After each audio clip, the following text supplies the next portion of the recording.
Barriers that means बाधा, रुकावट, obstacle. किसमें बाधा रुकावट करती है ये बैरियर? कम्युनिकेशन के प्रोसेस में करती है। जो प्रोसेस है कम्युनिकेशन का, जहाँ पे सेंडर रिसीवर को मैसेज देता है, उस प्रोसेस में बैरियर आना। ठीक है, तो किस टाइप की बैरियर आ सकती है?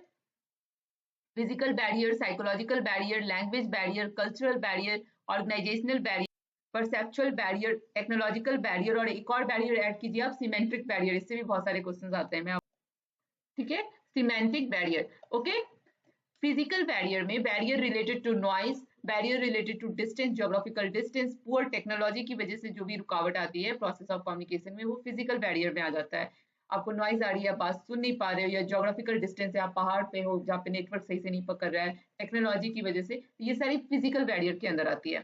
ओके, नाउ साइकोलॉजिकल बैरियर, जब आप बहुत, आपका मूड नहीं है बात करने का, बहुत ही एंगर मूड में हो, स्ट्रेस मूड में हो, लो एनर्जी में हो, तो उस टाइम भी आप बात को समझ नहीं पाओगे। जो सेंडर मैसेज देना चाह रहा है आप उसको अच्छे से समझ नहीं पाओगे। तो ये हो गया आपका psychological barrier. Okay, now language barrier, जहाँ पे डिफरेंट लैंग्वेज हो, एक दूसरे की लैंग्वेज को नहीं समझ पा रहे हो। जैसे फॉर एग्जाम्पल मुझे हिंदी आता है और आप हिंदी नहीं समझ पा रहे हो, तो मैं आपके साथ कम्युनिकेट नहीं कर पाऊंगी। ठीक है, तो इसको लैंग्वेज बैरियर कहेंगे। Next, cultural barrier. Cultural barrier that means barrier related to custom, values, beliefs, body language. ठीक है, जहाँ पे बॉडी लैंग्वेज का साइंस हमारे कल्चर में अलग हो सकता है, उसका मीनिंग आपके कल्चर में अलग हो सकता है, because of custom, value, beliefs, norms, body language. इस टाइप की बैरियर को कल्चरल बैरियर में रखा गया है।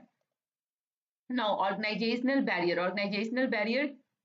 ऑर्गेनाइजेशनल बैरियर जहाँ पे अनक्लियर रोल, जो लेवल ऑफ मैनेजमेंट, जो हायरार्की लेवल है, वहां से बैरियर आना, unclear, undefined role, poor communication channel, तो इन सब की वजह से जो बैरियर होती है उसको ऑर्गेनाइजेशनल बैरियर कहते हैं। Okay, now perceptual barrier that means view point, आपका ओपिनियन, आपकी खुद की बिलीव्स एंड एटीट्यूड। ठीक है, उसकी वजह से जो बैरियर होती है उसको परसेप्चुअल बैरियर कहते हैं। नाउ टेक्नोलॉजिकल बैरियर जैसे कि मैं आपको अभी डिजिटली ऑनलाइन पढ़ा रही हूँ, इसमें टेक्नोलॉजी का यूज हो रहा है। अगर ये टेक्नोलॉजी में कुछ बैरियर आ जाएगा, साउंड होने लगेगा या कुछ होगा, तो ये क्या आएगा, तो ये क्या होगा, टेक्नोलॉजिकल बैरियर हो जाएगा। ठीक है,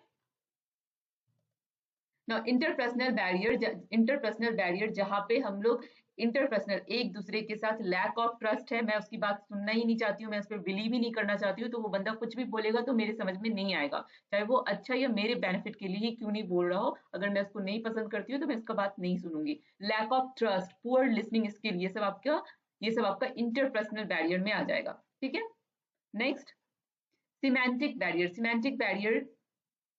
बैरियर ऐसा बैरियर है जहां पे आप बताना कुछ और चाह रहे हो, लेकिन जो आपका, जिसे आप बताना चाह रहे हो वो समझ कुछ और रहा है। ठीक है, तो मिसअंडरस्टैंडिंग या miss interpretation because of multiple meaning of words. ठीक है, एक वर्ड्स के बहुत सारे मीनिंग होते हैं, आपने किसी और मीनिंग से बोला, उसने कोई और मीनिंग लिया। ठीक है, देन जार्गन और टेक्निकल लैंग्वेज। ठीक है, लाइक कोड वर्ड, जो पर्टिकुलर प्रोफेशन के लिए यूज करते हैं। मैनेजमेंट के बहुत सारे अपने वर्ड हैं, मैनेजमेंट वर्ड है, वो जब भी बात करेगा, बिजनेसमैन जब भी बात करेगा, इफेक्टिवनेस, इफिशियंसी, टाइम मैनेजमेंट, ये सब टर्म्स यूज करेगा। तो साइंस बैकग्राउंड के लोग हैं, उनकी साइंटिफिक लैंग्वेज हो सकती है। मेडिकल डिपार्टमेंट के लोग हैं, वो मेडिकल वर्ड में बात कर सकते हैं। जो आर्मी के लोग हैं, उनके अलग कोड वर्ड होते हैं। तो बिकॉज ऑफ दिस जार्गन और टेक्निकल लैंग्वेज, ये प्रॉब्लम, सिमेंटिक प्रॉब्लम क्रिएट होती है। ठीक है, इमोशनल कॉन्नोटेशन, सब कुछ वर्ड्स होते हैं जो आपको इमोशनली कनेक्ट करते हैं, उसकी वजह से बैरियर क्रिएट होना। Over use of abstract term, ये सारी चीज आ जाती है आपकी सिमेंटिक बैरियर में। ओके, सिमेंटिक बैरियर से भी यूजुअली क्वेश्चन पूछ देता है, चाहे आप यूजीसी नेट की एग्जाम दे रहे हो या फिर यूनिवर्सिटी की एग्जाम दे रहे हो। ये सारे बैरियर बहुत ही इंपॉर्टेंट है। अगर बिजनेस कम्युनिकेशन आपके सब्जेक्ट में है तो बैरियर से क्वेश्चंस आएंगे ही आएंगे। ओके, तो अब देखते हैं, क्वेश्चंस देखते हैं।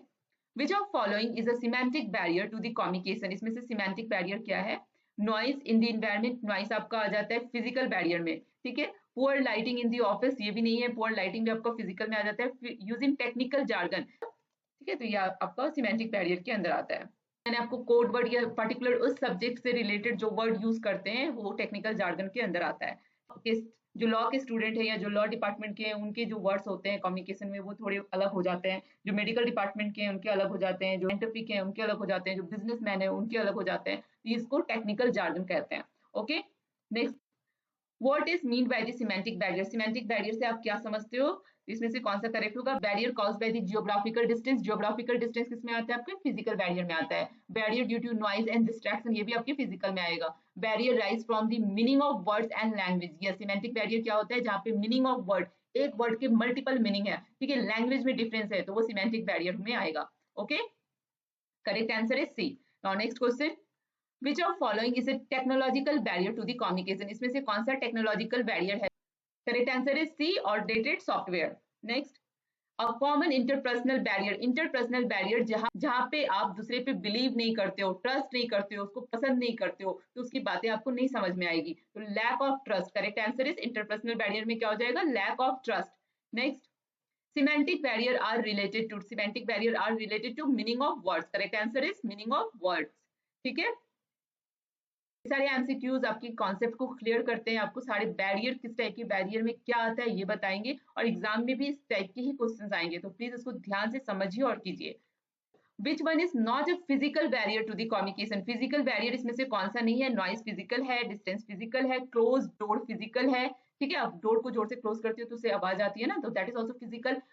या फिर friendly attitude is not come under the physical barrier, ठीक है, तो फ्रेंडली एटीट्यूड आपका फिजिकल बैरियर में नहीं आता है। ये फ्रेंडली एटीट्यूड किस में आएगा? आपके इंटरपर्सनल में आएगा, ठीक है, जहाँ पे आप इंटरपर्सनल का ही मतलब होता है कि आप उस पर्सन से कितना रिलेटेड हो। Now which barrier is caused by the Sanders और रिसीवर्स एटीट्यूड? ठीक है, यहाँ पे फिर एटीट्यूड की बात की है कि सेंडर्स और रिसीवर्स का कैसा एटीट्यूड है, आपस में कैसा उनका तालमेल है, फ्रेंडली है, प्रोफेशनल है, या फिर नहीं बनता है, मन मुटाव है, तो किस टाइप का ट्रस्ट है या किस टाइप की एटीट्यूड है, तो आपका ये इंटरपर्सनल में आ जाएगा। ओके, आप समझ रहे हो ना कॉन्सेप्ट को? चलो, कल्चरल बैरियर। कल्चरल बैरियर किससे होता है? जहां पे बिलीव, वैल्यू, कस्टम, लैंग्वेज, ये ऑल ऑफ एबव, ठीक है। Emotional barrier effect the communication bye, कैसे इमोशनल बैरियर कैसे इफेक्ट करेगा कम्युनिकेशन में? ये मिस अंडरस्टैंडिंग करवाएगा, मिसअंडरस्टूड करवाएगा, ठीक है, तो कॉजिंग दी मिसअंडरस्टैंडिंग। अगर आप इमोशनली ब्रेकडाउन हो, स्ट्रेस में हो, तो आपको जो मैसेज मिलेगा वो आप अच्छे से नहीं समझ पाओगे या मिसअंडरस्टैंड कर जाओगे, ठीक है। An example of psychological barrier, psychological barrier जो स्ट्रेस की वजह से होता है, नर्वसनेस की वजह से होता है, तो इसमें से कौन सा करेक्ट होगा? Fear of speaking, yes, fear of speaking. अगर आप पब्लिक प्लेटफॉर्म में कुछ स्पीच देने जा रहे हो, तो आप अगर फियर ऑफ स्पीकिंग में रहोगे, साइकोलॉजिकली आपको मतलब आप स्ट्रेस में हो, बहुत नर्वस हो, तो फिर क्या होगा? आप अच्छे से कम्युनिकेट नहीं कर पाओगे। That is only fear of speaking. Okay, using jargon in conversation may lead to semantic barrier. Yes, barrier to communication result in misunderstanding. Communication में अगर बैरियर हो जाएगी तो क्या होगा? जो कम्युनिकेशन है वो अच्छे से हम इंटरप्रिटेट नहीं कर पाएंगे और मिसअंडरस्टैंडिंग हो जाएगी। ओके,